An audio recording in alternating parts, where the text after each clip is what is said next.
सबसे बड़ी खबर जो आज की है, क्या ट्रेन हादसे को नहीं रोका जा रहा है, नहीं रोक पा रहे हैं। यह बड़ी खबर है कि क्या कवच जो है वो ट्रेन हादसे को नहीं रोक पा रहा है। दूसरी बड़ी खबर, आखिरकार कब तक जलाएगा जून। तापमान लगातार जो है अपने स्तर पे, ऊंचे स्तर पे बना हुआ है और गर्मी से लोगों का हाल बेहाल होता जा रहा है। तीसरी बड़ी खबर कौन सी होने वाली है आज? 24 लाख भविष्य से मजाक चल रहा है क्या नीट परीक्षा को लेकर? क्योंकि फिर आज कुछ पोस्ट डेटेड चेक मिले हैं पटना में, इसको लेकर एक नया डेवलपमेंट है और यह बात भी साबित करती है कि नीट परीक्षा में धांधली हुई थी, पेपर लीक हुआ था। चौथी बड़ी खबर आज की क्या है? कोई तो शर्म करो, राजधानी में पानी नहीं है।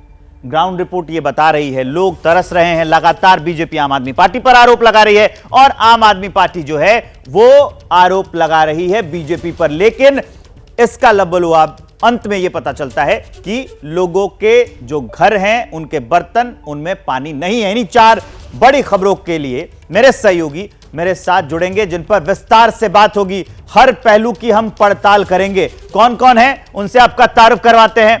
अंकित गुप्ता आपको रेल भवन से लाइव दिख रहे हैं, इंडिया गेट से रिया लाइव दिख रही हैं, अभिषेक उपाध्याय ये दिख रहे हैं, गीता त्रिलोकपुरी से लाइव हमारे साथ, और पटना से लाइव शशांक दिख रहे हैं। इन्हीं के पास जाएंगे, अंदर के खबर लेकर ये सब आएंगे, हम आपके सामने रखेंगे। जब तक मैं ये सब आपको बता रहा हूं, एक बड़ी खबर आ गई है, उसी से करने जा रहा हूं बुलेटिन की शुरुआत। दार्जिलिंग में भयावह ट्रेन हादसा हुआ। कंचनजंगा एक्सप्रेस में मालगाड़ी ने टक्कर मार दी, ट्रेन के डब्बे एक दूसरे के ऊपर चढ़ गए। हादसे में 8 लोगों की मौत हो गई, 50 से ज्यादा घायल हैं। जान गंवाने वाले परिवार को 2 लाख रुपए का मुआवजा, घायलों को 50,000 रुपए का मुआवजे का ऐलान किया गया है। राष्ट्रपति, पीएम समेत सभी ने हादसे पर दुख जताया है, लेकिन यह हादसा कितना भयावह था उसे आप इन तस्वीरों से समझ लीजिए। अब तक अपडेट यह है कि 8 लोगों की मौत हुई है और 50 लोग इसमें घायल बताए जा रहे हैं।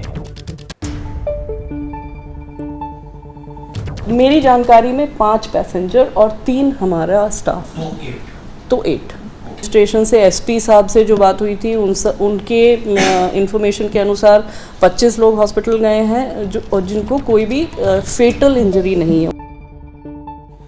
तो ये हम आपको रेलवे का बयान सुनवा रहे थे। अधिकारी सामने आती हैं जया वर्मा सिन्हा, उन्होंने ये कहा कि 8 जो लोग हैं वो कैजुअल्टी हुई है, 8 लोगों की जान गई है, 50 लोग घायल हैं। अंकित गुप्ता हमारे साथ बने हुए हैं सीधा रेल भवन से, हम आपको वहीं लिए चलते हैं। अभी क्या अपडेट है, कहां तक जांच पहुंची है, इसके बारे में जरा बताइए संक्षेप में। विवेक, इस वक्त के लिए बड़ी खबर यह है कि जो 8 मृतकों की संख्या थी वो बढ़कर के 9 हो गई है। हमारे सहयोगी रविकांत ने अभी जो कुछ देर पहले ही रेलवे के अधिकारियों से बात की है और आधिकारिक तौर पर यह जानकारी सामने आई है कि जो संख्या 8 थी वो 9 हो गई है। हालांकि जांच जारी है, लेकिन अभी भी कुछ लोग जो गंभीर रूप से घायल हैं उनका इलाज चल रहा है। दुआ यही की जा रही है कि अब ये संख्या और ना बढ़े। जी, इसके अलावा क्या क्या एक्शन लिया गया है, इस बारे में भी जानकारी। विवेक, अगर हम एक्शन की बात करते हैं तो फिलहाल जो शुरुआती तौर पर यही कहा गया है कि ये एक मैनुअल एरर था, यानी कि जो ओवरशूट की गई है ट्रेन, जो मालगाड़ी थी उसके जो पायलट ने देखा नहीं और वो बत्ती को क्रॉस करके जो जिस ट्रैक पे कंचनजंगा एक्सप्रेस चल रही थी उससे टकरा गया जाकर के। तो फिलहाल शुरुआती तौर पर इसको मैनुअल एरर कहा गया है। हालांकि कहा यह भी जा रहा है कि आने वाले दिनों में अभी इसको लेकर के जो कमेटी बनाई जाएगी वो जाँच करेगी, तो वो तो एक कागजी कार्रवाई चलती रहेगी। लेकिन शुरुआती तौर पर जो है ये कहा यह जा रहा है कि जो मालगाड़ी का ड्राइवर था उसकी गलती, लेकिन विवेक यहां यह भी बता देना जरूरी है कि जो मालगाड़ी का ड्राइवर था वो अब इस दुनिया में नहीं है और उसका जो सह जो है कर्मचारी था, यानी कि जो को पायलट था, उसकी भी मौत हो गई है इस पूरे हादसे में। तो रेलवे ने अपने तीन कर्मचारियों को खोया है, जिसमें मालगाड़ी के जो पायलट और को पायलट भी शामिल है। जी ठीक है अंकित, आप सब हमारे साथ बने रहिए। अब ये जो हम रेल हादसे की बात कर रहे हैं तो उससे जुड़ा एक वर्ड आपने भी सुना होगा, जब रेल हादसे होते हैं तब ये वर्ड चर्चा में आ जाता है, कवच, प्रोटेक्शन सिस्टम जो है। तो रेलवे के कवच पर अब सवाल बड़े कड़क हैं। सवाल ये उठ रहे हैं कि आखिरकार जलपाईगुड़ी में ये क्यों फेल हो गई। कहते हैं ना कि कवच लगाया हुआ है तो वो 2 ट्रेन का कोलिजन होने से रुक जाता है, रोक देती है। ये जो प्रणाली है, ये जो सिस्टम है, ये रोक देता है। इसका जवाब ये है कि इंस्टॉल ही नहीं हुआ था, इन ट्रेन में इंस्टॉल ही नहीं किया गया था कवच। और सवाल यह है कि कितने रूट पर कवच का इंस्टॉलेशन अब तक हुआ है। जवाब यह है कि दक्षिण मध्य रेलवे में 1465 किलोमीटर रूट पर ही मात्र अब तक यह कवच को इंस्टॉल किया गया है। अगला बड़ा सवाल कवच को लेकर यह उठता है, कितने इंजन में कवच इंस्टॉल हैं। जवाब यह है कि महज 139 रेल इंजन में अब तक कवच सिस्टम इंस्टॉल किए गए हैं। सवाल यह कि कब से कवच लगाया जा रहा है। 2012 से काम शुरू हुआ, 2020 से यह इंस्टॉल हो रहा है। 2020 से इंस्टॉल हुआ है। मात्र 139 जो रेल हैं उसमें यह लगाया गया है। अभिषेक उपाध्याय, तो यहां यह सवाल तो बनता है ना कि पहले नेता आते हैं, खबर बताते हैं और उसकी वाहवाही लूट ले जाते हैं। हम कवच लगाएंगे, दो ट्रेन जो है वो आपस में कोलाइड नहीं कर पाएंगी, भिड़ेंगी नहीं, और जो रिजल्ट सामने आता है तो पता चलता है कि हम तो ये सोच रहे हैं कि हम अपने यहां बुलेट ट्रेन चलाएंगे और दो ट्रेन हर 6 महीने 8 महीने में कोई ना कोई हादसा ही हो जाता है, वो संभल नहीं पाती। देखिए, अभी जो आप बता रहे थे वो एक हकीकत है कि करीब 1500 किलोमीटर ही कवच इंस्टॉल हुआ है जो रूट्स हैं, और 3000 किलोमीटर करने की इसकी योजना है। मगर इस रूट पर जहां पर ये हादसा हुआ है वहां पर कवच सिस्टम नहीं ऑपरेट कर रहा था। देखिए, अगर कवच ऑपरेट कर रहा होता तो बाकायदा जो सेंसर्स होते हैं उन सेंसर के जरिए जो लोको पायलट होता है वहां से लेकर के जो ब्रेक सिस्टम होता है उस तक पर असर आता है और एक्सीडेंट होने की संभावना ना के बराबर हो जाती है। और लक्ष्य यही था कि जीरो एक्सीडेंट जोन कर दिया जाए देश को, मगर ये हो नहीं पाया है। और बड़ी बात यह कि इसके पहले भी जो हादसे हुए हैं, पहला सवाल यही होता है कि कवच कहाँ है, और जवाब मिलता है कि कवच वहां पर अभी ऑपरेटिव नहीं है। तो ये वाकई एक बड़ा सवाल बन गया है कि कवच को कब तक ऑपरेटिव कर दिया जाएगा, पहली बात। दूसरी बात है, ये जो बात कही जा रही है, जो अभी अंकित जिक्र कर रहे थे कि सिग्नल की जो प्रॉब्लम हुई है, मानवीय गलती इसमें हुई है, और जो मालगाड़ी का चालक था अभिषेक, वो अब नहीं रह गया। अभिषेक, यहाँ मेरे मन में एक सवाल आता है, फिर कवच का नाम के आगे एक और जो है ना वो सफिक्स जोड़ देना चाहिए, कवच एक तलाश। क्योंकि जब भी हादसा होता है तब पता चलता है कि वहां लोग जाते हैं कवच ढूंढने, पता चलता है कवच नहीं है। तो यहां एक और सवाल है कि क्या जब तक कवच नहीं रहेगा ऐसे ही हादसे होते रहेंगे क्या? देखिए, इसको टाइम बाउंड करना ही होगा, इसका जवाब यही है। क्योंकि अगर आप टाइम बाउंड नहीं करेंगे तो टेक्नोलॉजी बहुत अच्छी है। हम इसके पहले जापान में इसका इस्तेमाल हम देख चुके हैं। खुद मैंने जापान की जो बुलेट ट्रेन है उस पर भी सफ़र किया है, और वहाँ पर जो जी रेलवे है जापान का, वहाँ पर बाकायदा ये एंटी कॉल्यूजन सिस्टम है कि वहाँ पर कोई इस तरह का कॉल्यूजन होता ही नहीं है। टेक्नोलॉजी के जरिए, सेंसर के जरिए उसको पुख्ता कर लिया गया है। हमारे यहाँ नहीं हो पाया, तो इसको टाइम बाउंड करना ही पड़ेगा। और एक के बाद जो दूसरे हादसे, इनकी रिपोर्ट्स पे ध्यान देने की जरूरत है। इनकी रिपोर्ट्स अपने आप में बहुत बड़ा सबक है, बहुत बड़ा सबक है। आप सभी हमारे साथ बने रहिए। एक और अपडेट देने जा रहा हूं, रेल हादसे पर देश में सियासत गर्मा गई है। विपक्ष ने रेल मंत्री का इस्तीफा मांगा है। रेलवे की सुरक्षा पर सरकार का ध्यान नहीं है, यह कहना है प्रमोद तिवारी का। कांग्रेस के नैतिकता के आधार पर रेल मंत्री इस्तीफा दे, प्रमोद तिवारी ने कहा है। पहले रेल हादसे के बाद मंत्री इस्तीफा दे देते थे, पवन खेड़ा का यह कहना है। अब वो दोनों बयान हम आपको सुनवाने जा रहे हैं। नैतिकता के नाते इस्तीफा दो, ये ऐसा नहीं है कि कहीं कोई ऐसी गतिविधि हो गई हो जिसके परिणाम ये हो। पहला एक जमाना था जब रेल मंत्री इस्तीफा दे देते थे, आज इस पे भी तारीफ बटोर रहे हैं कि साहब वो रवाना हो गए हैं। हम बड़े हैरान हैं। तो ये पहले के जमाने की बात कर रहे हैं पवन खेड़ा। वो कह रहे हैं कि पहले इस्तीफा दे देते थे, अब ये नैतिकता के आधार पर इस्तीफा विपक्ष मांग रहा है सरकार का। अब मैं आपको बताने जा रहा हूं कि किस साल में कितने रेल हादसे हुए हैं। एक आंकड़ा आपके सामने होगा तो सिस्टम का अंदाजा आपको भी लग जाएगा। 2022 से 23 में 48 रेल हादसे हुए। ऐसा करते हैं कि उधर से शुरुआत करते हैं। 2019 से 18 में 59 हुए, 2020 से 19 में 55 हुए, 21 से 20 में 22, 22 से 21 में 25 और 23 से 22 में 48। अंकित गुप्ता हमारे साथ जुड़े हुए हैं। ये हादसे रुक क्यों नहीं रहे हैं, अंकित गुप्ता? देखिए विवेक, हमको ये भी समझना होगा कि रेलवे जो हमारा रेलवे का नेटवर्क है वो दुनिया के सबसे बड़े रेल नेटवर्क में से एक है, और उसके जो आधुनिकीकरण की बात हो रही है वो इतना आसान नहीं है। हालांकि फिर भी जो है सवाल ये उठता है कि इतने सालों में हमने जब अगर दावे किए हैं तो ज़मीन पर क्या दिख रहा है। जिस बात के अभी आप लोग चर्चा कर रहे थे, आप अभिषेक और हम लोग ये जो चर्चा कर रहे हैं कवच सिस्टम की, इसकी भी बात जो पिछले कई सालों से होती रही है, लेकिन आज की तारीख में भी सिर्फ 1500 किलोमीटर कहा यह जा रहा है। इस साल 3000 किलोमीटर हो जाएगा, अगले साल 3000 किलोमीटर हो जाएगा। लेकिन उसके साथ में एक क्लॉज आ जाता है। क्लॉज ये कि जो कंपनी जो है कवच सिस्टम प्रोवाइड करती है उसकी वो प्रोडक्शन कैपेसिटी एक लिमिटेड है, और वो जो है जितना दे रही है रेलवे को उतना इंस्टॉल किया जा रहा है। तो इस तरीके के देखिए वहां दलीलें बहुत सारी आ सकती हैं, लेकिन हकीकत क्या है? हकीकत यह है कि हर साल रेल हादसे होते हैं, उनके ऊपर जो सवाल खड़े होते हैं, लोगों की मौतें होती हैं, और उसके बाद में कह दिया जाता है कि नहीं नहीं हम टेक्नोलॉजी का जो है पालन करेंगे, उससे घटनाएं रुक जाएंगी। लेकिन नतीजा क्या? नतीजा यह है कि आज की तारीख में भी हादसा हो रहा है। दुआ यही करते हैं कि आगे ना हो, लेकिन क्या वाकई में ऐसा होगा? भगवान भरोसे चल रही है रेलवे। जी अंकित, आप ये बात कह रहे हैं कि जो कवच है वो लिमिटेड बनता है, जितने आते हैं उतने इंस्टॉल हो जाते हैं। लेकिन अभिषेक उपाध्याय, अभी मैं कल परसों ही सुन रहा था, अश्विनी वैष्णव जो हैं वो कह रहे हैं कि वंदे भारत की स्लीपर क्लास भी लेके आएंगे। तो नए नए ट्रेन्स की बात हो रही है, नए नए जो तरीके हैं उसकी बात हो रही है। लेकिन सबसे बड़ी बात है कि अभी हम जिस सिस्टम में चल रहे हैं, जिन पटरियों पर चल रहे हैं, उनको सुरक्षित किया जाए, जो स्टेशन का सिस्टम है उनको सुरक्षित किया जाए। यह सबसे ज्यादा जरूरी है ना, कि हादसे कम होंगे। देखिए, रेलवे के कई अलग अलग पहलू हैं। रेलवे का जो इंफ्रास्ट्रक्चर है, स्टेशनों की व्यवस्था है, नई नई लाइनें शुरू करना है, कनेक्टिविटी है, और इन सब के बीच में एक महत्वपूर्ण मसला है, वो है सिग्नल का मसला, जो कि बहुत ही कोर मसला है। सिग्नल का मसला और उसके चलते होने वाली जो दुर्घटनाएं हैं उनको रोक सकने में हम कितने सक्षम हो, क्योंकि इंफ्रास्ट्रक्चर बहुत जगहों पर ऐसा होता है जहां पुल कमजोर होते हैं।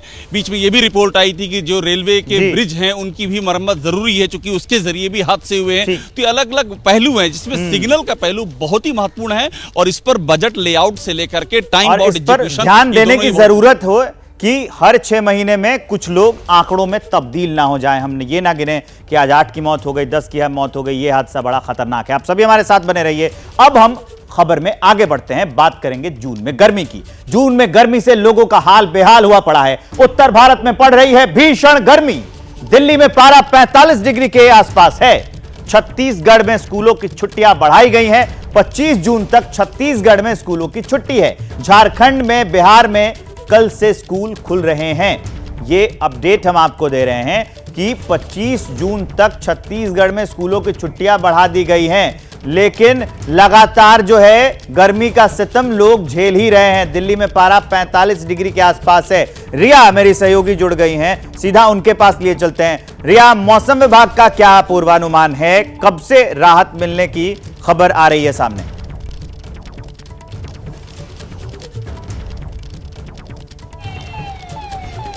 जी विवेक, इस वक्त इंडिया गेट पर हम मौजूद हैं, और देखिए राजधानी जो है वो लगातार तप रही है, राजधानी लगातार जल रही है। और आप देखिए यहाँ पर इंडिया गेट की ये तस्वीरें, जो मिराज इफेक्ट एक होता है, जो अमूमन जब हम सड़क पर चल रहे होते हैं वो जब नजर आता है, वो कैमरा से भी इस वक्त नजर आएगा, क्योंकि गर्मी इतनी ज्यादा है। साथ ही साथ आपको हवाएं चलती, देखिए पेड़ों के पत्ते हिलते जरूर नजर आएंगे, लेकिन मौसम विभाग के मुताबिक ये जो हवाएं हैं ये ड्राई विंड्स हैं, और इन हवाओं से तापमान में गिरावट नहीं हो रही है, बल्कि जो गर्मी है वो और ज्यादा बढ़ रही है। तो जो तापमान है वो इस वक्त 44 से 45 डिग्री सेल्सियस है, लेकिन जो हीट इंडेक्स बनती है, जिसमें हम ह्यूमिडिटी को भी साथ में लेकर ये जानने की कोशिश करते हैं कि गर्मी कितनी है, तो वो अभी 40 डिग्री तक यहाँ पर महसूस हो रहा है। तो गर्मी जो है वो बहुत ज्यादा है, बहुत चरम पर है, राजधानी है, और कैसे धूप चिलचिलाती हुई है वो हम आपके पीछे जो है कैमरे में देख सकते हैं, जो पीछे की तस्वीर दिखाई दे रही है। शशांक, कल स्कूल खुल रहे हैं ना पटना में, बच्चों को इससे बहुत ज्यादा दिक्कत होगी। क्या स्कूल की टाइमिंग क्या रखी गई है, उसको बदलाव को लेकर कोई खबर है? देखिए, एक बड़ी खबर आपको दे दूं, बिहार में भीषण गर्मी है, राज्य हीट वेव की चपेट में है। उष्ण लहर का अलर्ट जारी किया गया है। इसको देखते हुए छुट्टी बढ़ा दी गई है। अभी का अपडेट आपको दे रहा हूं। 8वीं क्लास तक के सभी सरकारी और प्राइवेट स्कूल अब 19 जून तक जो हैं वो बंद रहेंगे। तो बच्चों के लिए राहत भरी खबर है, क्योंकि गर्मी काफ़ी है। दोपहर के समय सड़कों पर सन्नाटा पसर जा रहा है, लोगों का जीना मुहाल हो गया है। बच्चों को कोई दिक्कत ना हो, इसके लिए गर्मी की छुट्टी जो है स्कूलों में फिलहाल बढ़ा जरूर दी गई है। जी, लेकिन शशांक, यहाँ एक और सवाल बनता है कि 8वीं तक की जानकारी तो आपने दे दी, 9वीं 10वीं 11वीं 12वीं के जो बच्चे हैं, क्या वो जाते रहेंगे? उनके लिए भी तो गर्मी है ना? नहीं, उनके लिए खुले हुए हो सकता है, उनके लिए भी शाम तक। अभी जो गाइडलाइंस आई है ये सिर्फ 8वीं क्लास के बच्चों के लिए जरूर मिली है। जहां जी बिल्कुल बिल्कुल, लेकिन जहाँ तक 9वीं 10वीं क्लास की बात है तो उसको लेकर भी जो जानकारी मिल रही है कि देर शाम तक जो है वो बड़ा फैसला हो सकता है।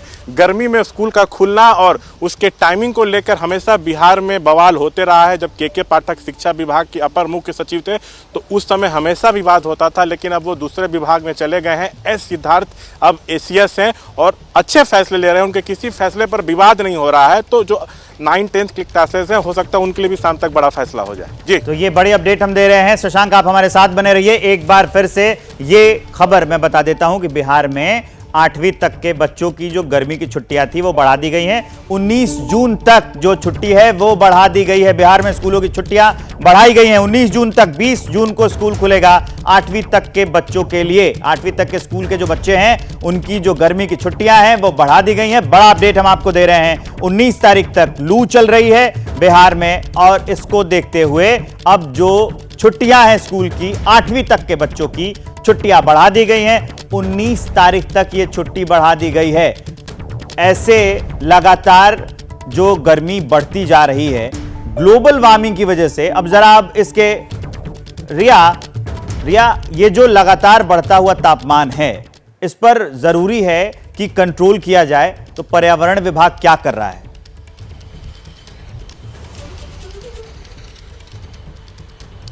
जी विवेक, बिल्कुल ऐसी सिचुएशन लगातार बनी हुई है कि ग्लोबल वार्मिंग का, क्लाइमेट चेंज का एक सीधा असर तापमान पर देखने मिल रहा है। ये राजधानी में लगातार 35वां ऐसा दिन है कि 40 डिग्री सेल्सियस के ऊपर जो है वो तापमान है। तीसरी ऐसी रात है। अमूमन रात में क्या होता है कि जो टेम्परेचर है वो कम होता है, लेकिन लगातार तीसरी ऐसी रात जिसमें जो टेम्परेचर है वो 40 डिग्री सेल्सियस के ऊपर है। तो जरूर ये जो हीटवेव की कंडीशन बनी हुई है इस पर पॉलिसी मेकिंग के नजरिए से ध्यान देने की जरूरत है, क्योंकि जब इस कदर टेम्परेचर बढ़ता है तो जो ह्यूमन बॉडी होती है, जो हमारा शरीर है, वो इस तरह के एक्सपोजर के लिए शायद तैयार नहीं है। मौसम विभाग क्या कह रहा है? हीट वेव के जो हीट स्ट्रोक्स के जो केसेस हैं वो बढ़ते। जी, मौसम विभाग ने हीट वेव के लिए रेड अलर्ट जारी किया है। वो रेड अलर्ट दिल्ली में भी जारी किया है, पंजाब में भी और पश्चिमी उत्तर प्रदेश के लिए भी जारी किया है। और ये एडवाइजरी भी है साथ ही साथ कि अपना जो एक्सपोजर है वो कम से कम रखें, क्योंकि धूप इतनी ज्यादा है। तो ये जो हम आपको तस्वीरें दिखा रहे हैं, ये जो हम आपको खबरें बता रहे हैं, ये चिंता का विषय है।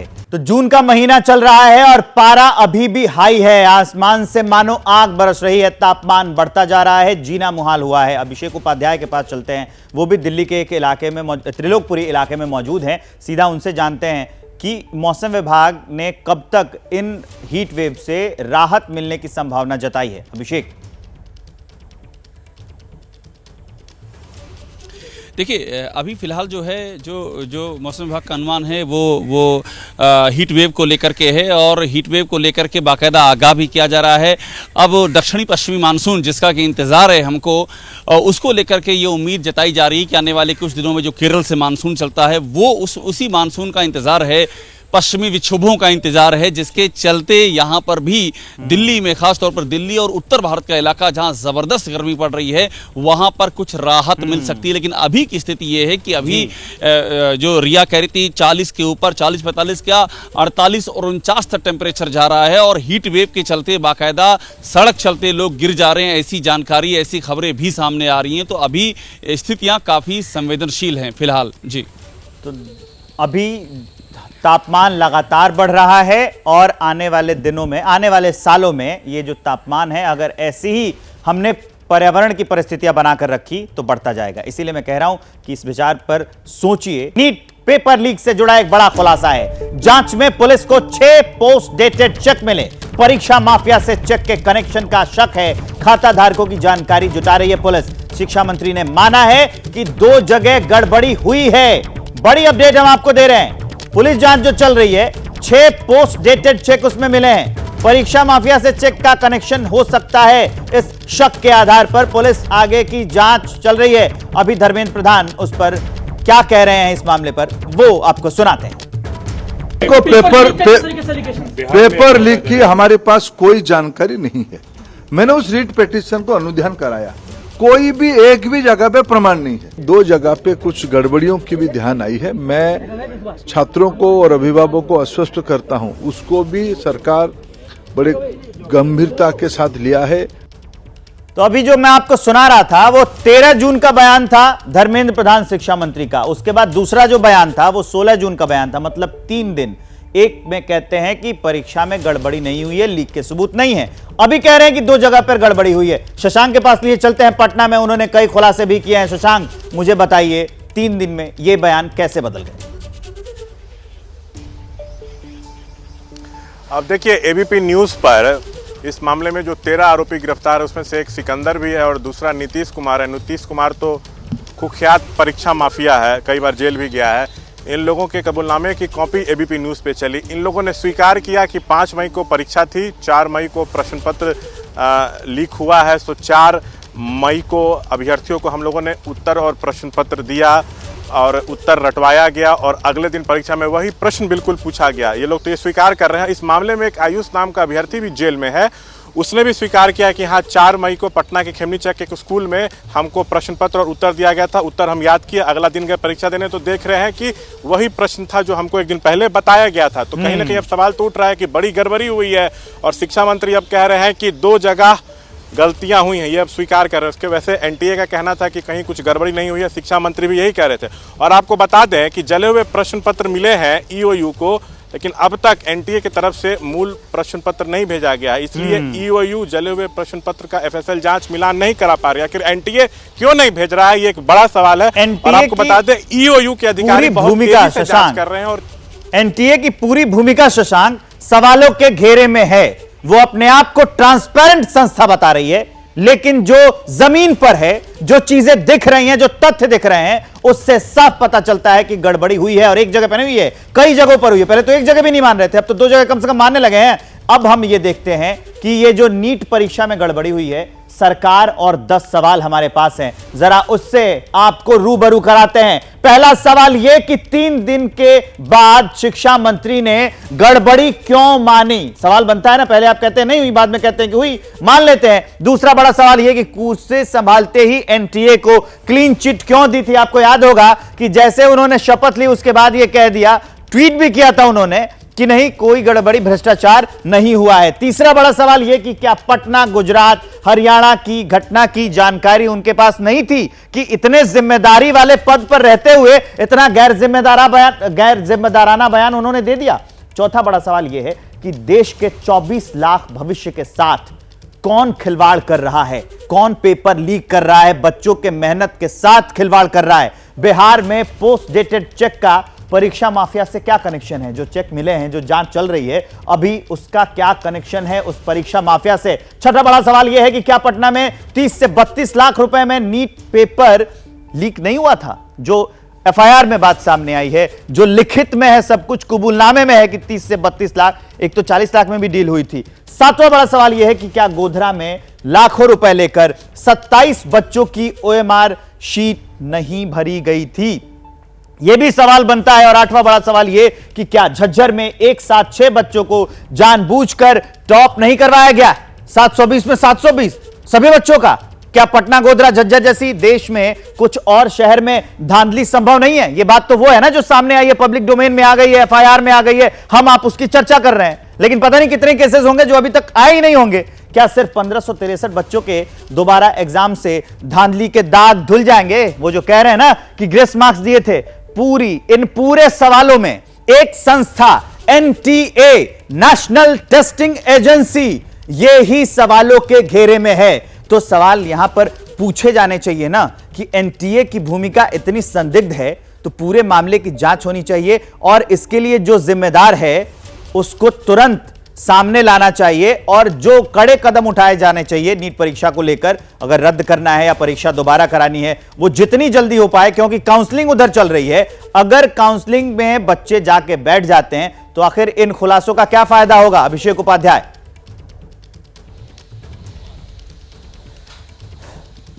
देखिए, सबसे अहम बात यही है जो भी आप कह रहे हैं कि पहले एक और ये कहा गया कि परीक्षा में कोई गड़बड़ी नहीं है, शिक्षा मंत्री की ओर से कहा गया, और जबकि गुजरात से, जबकि बिहार से लगातार इस तरह की बातें सामने आती रही, सबूत सामने आते रहे, और बिहार पुलिस ने तो बाकायदा इस बात को माना, वो इस्टेब्लिश भी हुआ, और उसके बाद शिक्षा मंत्री को ये कहना पड़ा कि हम गंभीरता से जांच कर रहे हैं और किसी भी दोषी को छोड़ेंगे नहीं।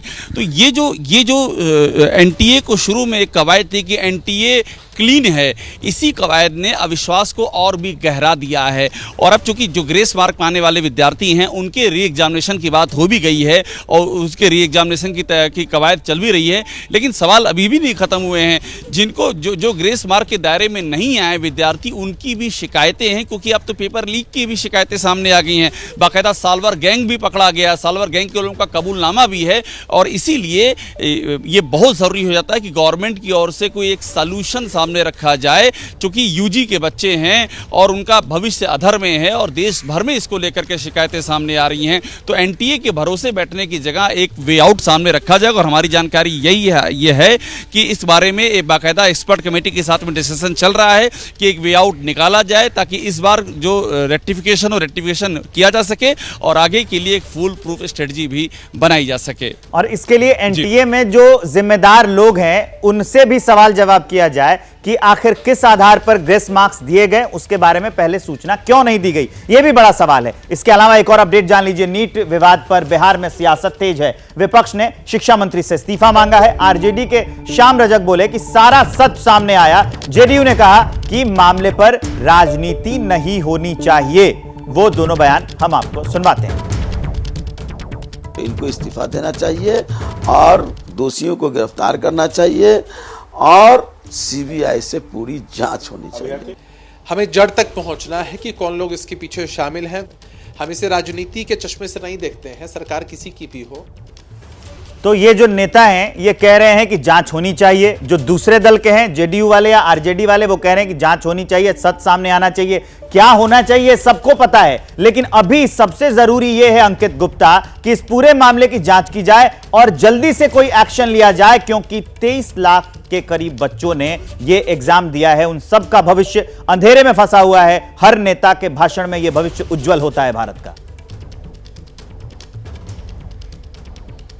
लेकिन निश्चित तौर पर देखिए, सबसे बड़ा सवाल यही है कि नीट में अगर इतनी बड़ी धांधली हुई है तो जो छात्र जो मांग कर रहे हैं कि री नीट क्यों नहीं होता, क्योंकि छात्रों का यही कहना है कि अगर आप जो 1500, 2000 या 2500 या 3000 अगर लोगों का री एग्जामिनेशन भी करवा देते हैं, उससे उनकी रैंक पर क्या असर पड़ेगा। तो लेकिन अगर हम विवेक इस वक्त के लिए सबसे बड़ी खबर की बात करें तो वो जो हमने कुछ देर पहले शुरुआत की है कि किस तरह से शिक्षा मंत्री ने जो कहा था कि कोई भ्रष्टाचार नहीं हुआ, हालांकि अब वो ये तो मान रहे हैं कि भ्रष्टाचार हुआ और 2 जगहों पर हुआ, लेकिन वो पटना और गुजरात के गोधरा की बात कर रहे हैं। लेकिन अभी जो शशांक ने हमारे दर्शकों के सामने जो खबर लेकर के आए हैं वो सिर्फ भ्रष्टाचार और ये ऐसा नहीं है कि सॉल्वर गैंग है, यहां पर तो पेपर लीक का भी जो है अंदेशा सामने आ रहा है, या ये कहा जाए कि सबूत सामने आ रहा है। क्योंकि अगर छात्रों को एक दिन पहले पेपर मिल जाता है और अगले दिन वही पेपर उनको जो है सॉल्व करने को मिलता है एनटीए की तरफ से, इसका मतलब तो साफ है ना कि उनको 24 घंटे पहले पेपर मिल गया था। और मोबाइल का जमाना है, डिजिटल का जमाना है। अभी तक तो ये कहा इस बात के क्या सबूत है कि अगर पेपर पटना में लीक हुआ या पटना के बच्चों को मिला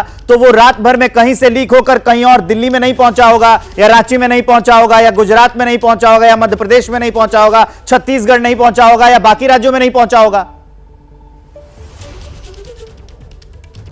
बिल्कुल यही सवाल है। और देखिए यहां पर जो है जो लोग जिसने पेपर लीक करवाया होगा, जिन लोगों ने करवाया होगा, ऐसा नहीं है कि उन्होंने सिर्फ एक राज्य के बच्चों को दिया होगा। जिस बात का आप जिक्र कर रहे हैं वो देश भर के तमाम राज्यों तक पहुंचा होगा और बच्चों ने जो है जो जिन्होंने पैसे दिए होंगे उनको वो पेपर पहले मिला होगा और अगले दिन उन्होंने वो उसको अटेम्प्ट किया और अच्छे नंबर हासिल किए होंगे। हालांकि जो शिक्षा मंत्रालय है उसका यह कहना है कि इस बार पेपर आसान था, इस वजह से इतने ज्यादा बड़ी संख्या में जो टॉपर सामने आए हैं उसकी वजह दूसरी ये भी कहा जा रहा है इतने ज्यादा अच्छा प्रदर्शन किया छात्रों ने। इस पूरे मामले को अगर गौर से देखेंगे ना, हम आप लगातार इसको कर रहे हैं कवर, हमारी पूरी टीम जो स्क्रीन पे दिख रही है ये भी कवर कर रही है, तो इस पूरे मामले में ना किसी संस्था की ओर से तर्क नहीं दिए जा रहे हैं, सिर्फ और सिर्फ कुतर्क किए जा रहे हैं, क्योंकि सबूत सामने है। शशांक हमारे साथ जुड़े हैं, स्क्रीन पर दिख रहे हैं। शशांक लगातार इस मामले को कवर कर रहे हैं और वो ये बताएंगे कि एफआईआर में जिन लोगों के नाम हैं उनके जो रिकॉर्ड पुराने हैं वो भी बहुत खराब है। वो पहले से बीपीएससी का पेपर भी लीक कराते रहे हैं, पेपर लीक में उनका पुराना नाम है। देखिए, इस मामले में जो नीतीश कुमार जो है जो जेल में है, उसके कबूलनामे की कॉपी हमारे पास एबीपी न्यूज़ पे चली भी है। वो इसी साल बीपीएससी परीक्षा पेपर लीक मामले के आरोप में जेल गया था, बाहर आया तो अब नीट परीक्षा जो हुई उसके पेपर लीक मामले में वो जेल चला गया है। तो वो तो कुख्यात है, ये तो सभी जानते हैं। और मैं आपको बताऊं, कल का दिन बहुत अहम है। इन आरोपियों से पूछताछ में 12 रोल कोड की जानकारी ईओयू को मिली थी। तो ईओयू ने एनटीए से इन 12 अभ्यर्थियों की जानकारी मांगी, वो एनटीए से डिटेल्स आ गई हैं। अब ईओयू ने इन 12 अभ्यर्थियों को अपने गार्जियंस के साथ कहा है कि आप कल पहुंचिए ईओयू दफ्तर, उनसे पूछताछ होगी कि परीक्षा माफियाओं के पास आपके डॉक्यूमेंट्स, जानकारियां कैसे पहुंची, क्या आपने पैसे दिए, क्या आपको भी पेपर एक दिन पहले मिल गया था। ये एक बड़ा मामला है जिस पर कल पूरे देश की नजर रहेगी। और आपको दूसरी चीज बता दूं कि अपराध करने वाले और अपराध कराने वाले अब दोनों लपेटे में आएंगे और इस पर कड़ी कार्रवाई होनी चाहिए, ताकि एक मिसाल बने कि लोग ये सोचे कि अगर कोई पेपर लीक करके बेच रहा है तो उसको खरीदे ना, तब जाके कहीं ये चीजें रुक पाएंगी। हालांकि इसके अलावा भी कई एहतियाती कदम उठाने जरूरी है। आप सभी हमारे साथ बने रहिए। एक और अपडेट देने जा रहा हूं इसी मामले से जुड़ी हुई। नीट विवाद पर अखिलेश यादव का पोस्ट सामने आया है। अखिलेश ने धांधली को मानसिक त्रासदी बताया है। सरकार बच्चों को इस संकट से निकाले, अखिलेश यादव का यह कहना है। युवाओं को भ्रष्टाचार से मुक्त रखे। अखिलेश यादव ने एक पोस्ट किया और उसमें बताया है कि ऐसी घटनाएं जो हो रही हैं, ये धांधली मानसिक त्रासदी है, सरकार बच्चों को संकट से निकाले, ये कहा है। तो अखिलेश यादव का वो पोस्ट, वो स्टैंड हमने आपको बता दिया। दिल्ली में पानी से जो हाहाकार मचा है, उससे जुड़ी हर अपडेट मैं आपको बताने वाला हूं। दिल्ली में पानी के लिए हाहाकार है, कई इलाकों में जीना मुहाल है। केंद्र और दिल्ली सरकार में खींचतान है। केजरीवाल के खिलाफ बीजेपी का प्रदर्शन, एक दूसरे पर जिम्मेदारियां टाल रहे हैं। आम आदमी पार्टी कह रही है कि बीजेपी दोषी है, उनकी वजह से पानी नहीं मिल पा रहा है दिल्ली के लोगों को। बीजेपी कह रही है कि भैया मंत्रालय जो है, जल मंत्रालय, वो आतिशी के पास है, आम आदमी पार्टी की है, उनकी वजह से पानी नहीं मिल पा रहा है। अब दोनों एक दूसरे पर जिम्मेदारियां जो हैं वो टाल रहे हैं। आम आदमी पार्टी का भी वही हाल है, बीजेपी का वही हाल है। दोनों के बयान हम आपको सुनवा देते हैं। बूंद के लिए दिल्ली तरस रही है, उसके रहते केजरीवाल सरकार को नैतिकता के आधार पर ही दिल्ली का राज भोगने का कोई अधिकार नहीं है। उनका खुद का प्रपंच रचा हुआ है, क्योंकि झूठ बोल रही हैं, फंस गई हैं, दिल्ली को पानी दे नहीं पा रही हैं। मैं चुनौती देता हूं, तो साबित करें, नहीं तो इस्तीफा दें। तो ये जो प्यास पर सियासत हो रही है, बस वो हम आपको दिखा रहे थे। अभिषेक उपाध्याय, ये बहुत बड़ा मसला है, क्योंकि आम आदमी पार्टी कह रही है बीजेपी जिम्मेदार, बीजेपी कह रही है आम आदमी पार्टी जिम्मेदार। तो एक जगह सब लोग दिल्ली में ही हैं, तो बैठ के तय ही क्यों नहीं कर लेते हैं कि दिल्ली की जनता को पानी मिल जाएगा। सब तो दिल्ली की जनता का भला ही चाहते हैं ना। यही सबसे बड़ी समस्या और यही तकलीफ है इन तमाम लोगों की। मैं इस समय त्रिलोकपुरी में हूँ, ये मयूरगंज का इलाका है और यहाँ पर ये देखिए टैंकर है और टैंकर से ये पानी इसमें जा रहा है। और इन लोग, ये जितनी भी राजनीतिक लड़ाइयाँ चल रही हैं उसके बीच में ये तमाम लोग यहाँ के पिस रहे हैं। चौधरी साहब यहाँ के आरडब्ल्यू अध्यक्ष हैं। क्या स्थिति है आपको पानी की? यहाँ तो लड़ाई चल रही है आम आदमी पार्टी और बीजेपी में, ये जिम्मेदार, ये जिम्मेदार। इस लड़ाई में तो पब्लिक का ही नुकसान हो रहा है सारा, हमें पानी मिल नहीं रहा टाइम से। इतना इंतजार यहाँ करना पड़ता है। अभी तो टैंकर यहाँ पर हम देख रहे हैं, टैंकर डलते हैं 10-12 टैंकर, इसके बावजूद भी काम नहीं होता। सुबह 7 बजे की सप्लाई होती है हमारी, 7 की जगह 9 बजे, 9:30, 10, कोई टाइम टेबल नहीं है। और आप लोग भी हम देख रहे थे यहाँ लेकर के आ रहे थे और भर भर के पानी, कितने बार भर के ले जाना पड़ता है दिन भर में? हमें तो दिन भर पानी की जरूरत पड़ती तो ले जाते रहते। आती यहाँ से भरती रहती है। हाँ जी। और उसके बाद भी पानी खत्म हो जाता है। टैंकर उनका टाइम से आता है? टाइम तो आते, कभी कभी नहीं आते टैंकर। सब भगवान भरोसे है? हाँ, भरोसा है भगवान से, भगवान भरोसा है इनका। ये बनने के बाद में टैंकर तो आ रहे। ये तो लड़ रहे हैं आम आदमी पार्टी बीजेपी वाले, वो कह रहे हैं तुम्हारी गलती, वो कह रहे हैं तुम्हारी गलती। जनाब, सब नेतागिरी की गलती, हमारी क्या गलती? सब नेतागिरी गलती है। और भाई साहब ये देखिए टैंकर अभी आया, ये टैंकर क्या एक आया है, पर्याप्त नहीं हो रहा। नहीं, पर्याप्त नहीं हो पाता। एक्चुअली हम लोग सुबह 4 बजे से इंतजार करते हैं पानी का। सुबह 4 बजे उठ करके आ जाते हैं? हाँ, यहाँ पे रोंड लगाने शुरू कर देते हैं सुबह 4 बजे से। और हर आदमी परेशान रहता है, रात के 9 बजे तक पानी नहीं। मतलब जिंदगी तबाह है। जी बिल्कुल, मेरे को तो यहाँ पे रहते हुए 30 साल हो गए हैं। ये टैंकर माफिया आप कहो चाहे कुछ भी कह लो, आज के टाइम में पानी की पूर्ति सप्लाई से होनी चाहिए। बट सुबह से शाम, रात 9-10 बजे तक टैंकर आ रहे होते हैं और सुबह से टैंकर आ रहे होते हैं, उसके बाद भी पानी की पूर्ति नहीं होती। लोग जितना चाहिए उतना पानी आ पा रहा है चौधरी साहब? नहीं आ पा रहा। कितने परिवारों को यहाँ जाता है ये? 560 फ्लैट हैं, उसमें देख लो 1500 के करीब आबादी कर रहे हैं। जिनको नहीं आ पा रहा बाहर से खरीद रहे हैं, कैसे काम? कुछ लोग बाहर से खरीद रहे हैं, कुछ ये अपना टैंकरों से ऐसे भर रहे हैं जैसे भर रहे हैं। मुझे अभी बीच में पैरालाइज अटैक पड़ा है और मैं पिछले 15-20 दिन से अभी हॉस्पिटल में भी रहा हूँ। उसके बावजूद इतनी पानी की दिक्कत हो रही है। हम 6-7 बच्चों के साथ हैं छोटे छोटे, और पानी उठा के मतलब बड़ी मुश्किल से मुझे पैरालिसिस अटैक पड़ा है, फिर भी आप पानी उठा के ले जाने के लिए आना पड़ रहा है, मुझे मजबूर करना पड़ा। घर में है नहीं, मदर बेड पे रहती हैं।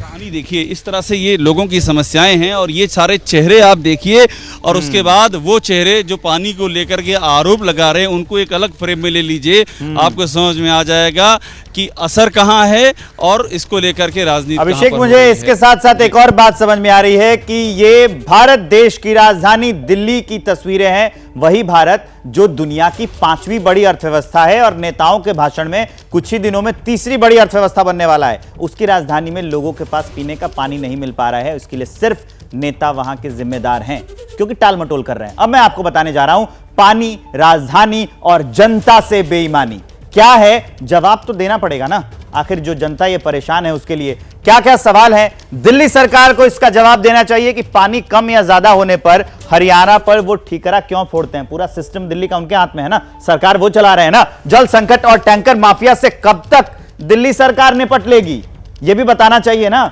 सवाल यह भी है कि जनता की प्यास बुझाने के बजाय सड़क पर बैठकर राजनीति क्यों हो रही है। यह सवाल है दिल्ली के 7 सांसद जो बीजेपी के हैं उनसे।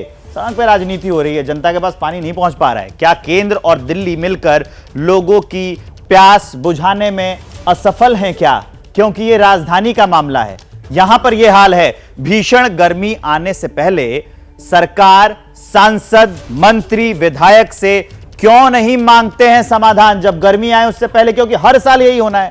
ग्राउंड पर जाता हूं तो दिल्ली की जनता भी यह जवाबदेही तय करे। पहले तो हमने दिल्ली सरकार से पूछा, बीजेपी से भी पूछा, लेकिन इसके अलावा दिल्ली की जनता यह जवाबदेही तय करे कि उनको क्या इसी में रहने की आदत पड़ गई है क्या? अंकित, सवाल तो पूरे सिस्टम पर भी है और लोगों पर भी है। वो अपने अधिकार जानते हैं, वो कहते हैं कि हमें अपने अधिकार पता है, तो उनको भी तो चाहिए कि हर साल जो लाइन में लगना पड़ रहा है इसका सॉल्यूशन वो जब उनके नेता, मंत्री, सिस्टम अधिकारी आते हैं उनसे पूछ के पहले ही तय कर लें। विवेक, देखिए, हम लोग भी सवाल उठाते रहते हैं, जनता की समस्याओं को दिखाते रहते हैं, लेकिन महत्वपूर्ण क्या है? महत्वपूर्ण ये होता है कि जब भी कोई चुनाव होता है तब ये क्या पानी एक मुद्दा बनता है?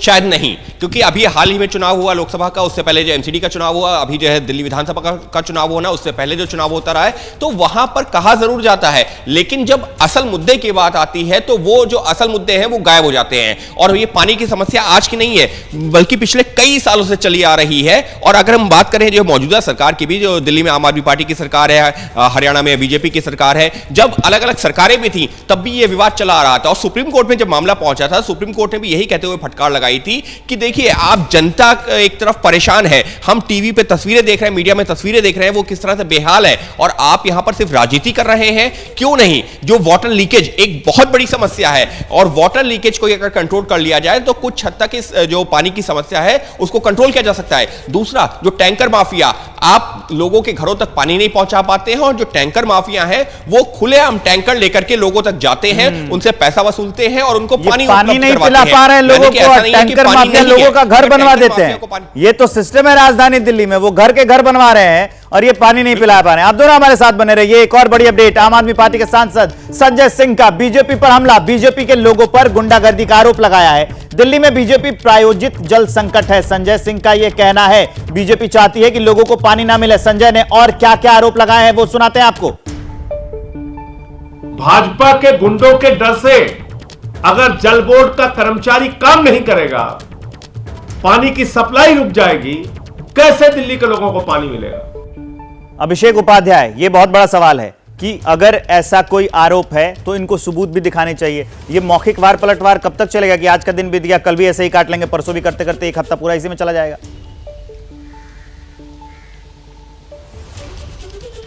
देखिए, सबसे आसान तरीका है, और तीनों ही यहाँ की जो बड़ी पार्टियां हैं, कांग्रेस, आम आदमी पार्टी या बीजेपी, तीनों ही एक दूसरे पर ठीकरा फोड़ रही हैं कि ये इनकी जिम्मेदारी है। और मैं आपसे वही बार बार बात वही दोहरा रहा हूँ, जब ये लोग ये बात को सुनते हैं, देखिए ये सब पानी की लाइन में लगे हुए हैं, महिलाएं भी हैं, बच्चे भी हैं, ये चौधरी साहब हैं, आरडब्ल्यूए के प्रेसिडेंट हैं, ये तो नेता तो कह रहे हैं कि इनकी जिम्मेदारी है, उनकी जिम्मेदारी है। आप लोगों को क्या लगता है? हमें तो पानी चाहिए, तो एक दूसरे पे फोड़ रहे हैं, लेकिन ये है कि ये जिम्मेवारी तो आम आदमी पार्टी की है हमारे लिए। यहाँ से कौन है विधायक? रोहित मरोलिया जी हैं। वो विधायक जी यहाँ आए इस बीच में जब से संकट हुआ पानी का? नहीं, तो ये हम दिल्ली के ग्राउंड जीरो का हाल दिखा रहे हैं। लोगों के पास पीने का पानी नहीं है, लेकिन जिम्मेदारी नेता एक दूसरे पर तय कर रहे हैं, राजनीतिक पार्टियां एक दूसरे पर तय कर रही हैं। ये हाल है भारत की सियासत का।